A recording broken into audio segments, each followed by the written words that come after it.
of course, Boris, they're saying that the Office for National Statistics numbers justifying the continuing extension of the lockdown. So let's just have a look at the latest this week's numbers. So this is from the beginning, of course.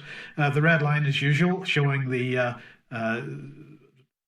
all-cause mortality for the UK since the beginning of 2020. The orange line showing the 5-year average.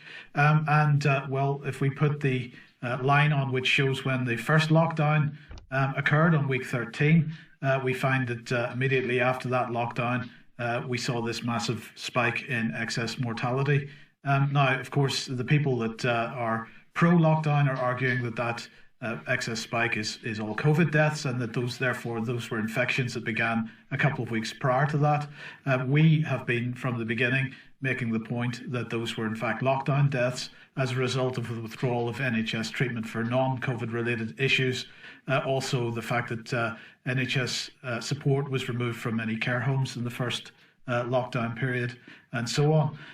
But look, if we head over to the right hand side of this graph and just look at this big dip here, well, a lot of it has got to do with the fact that was the Christmas New Year period, so statistics weren't quite being reported as normal, and we saw that, for example, during the bank holiday weekend in week 20, was that week 36, 37 there.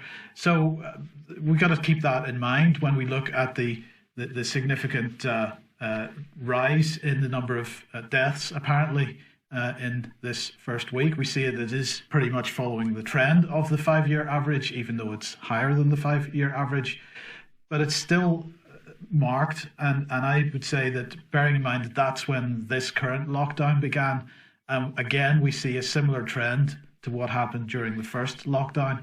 Now, people may argue that, well, that's infections that have been coming for the previous couple of weeks from the new variant or whatever. But if that's the case, bearing in mind that the government saw what happened the first time, why haven't they taken action to prevent that?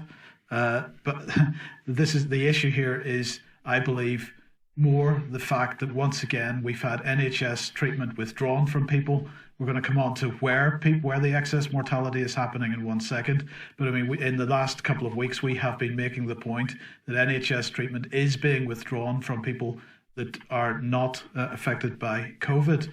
So let's just look briefly at the place of death situation. So this is for up to the 8th of January 2021. And there is excess mortality appearing in hospitals. There's a little in care homes.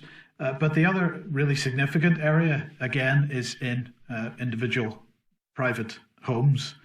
So this, again, is people that haven't gone to hospital, aren't getting medical treatment, they can't get in contact with their GPs, they can't get a referral to hospital, and so on. And they're dying as a result. So the 5-year average is the green bar, right? That's correct. And the blue is the deaths for all-cause mortality in week 1. So this is all-cause mortality, not attributed to COVID. So this is a complex picture. It's not as simple as to say that the reason for the spike is because of COVID-19.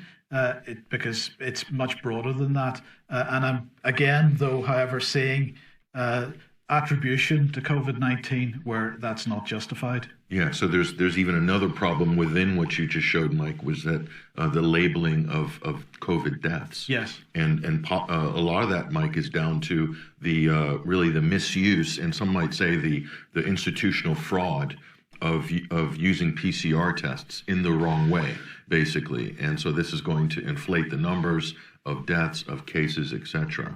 So that's absolutely the case, and we will be covering that in a little bit more detail in just a minute.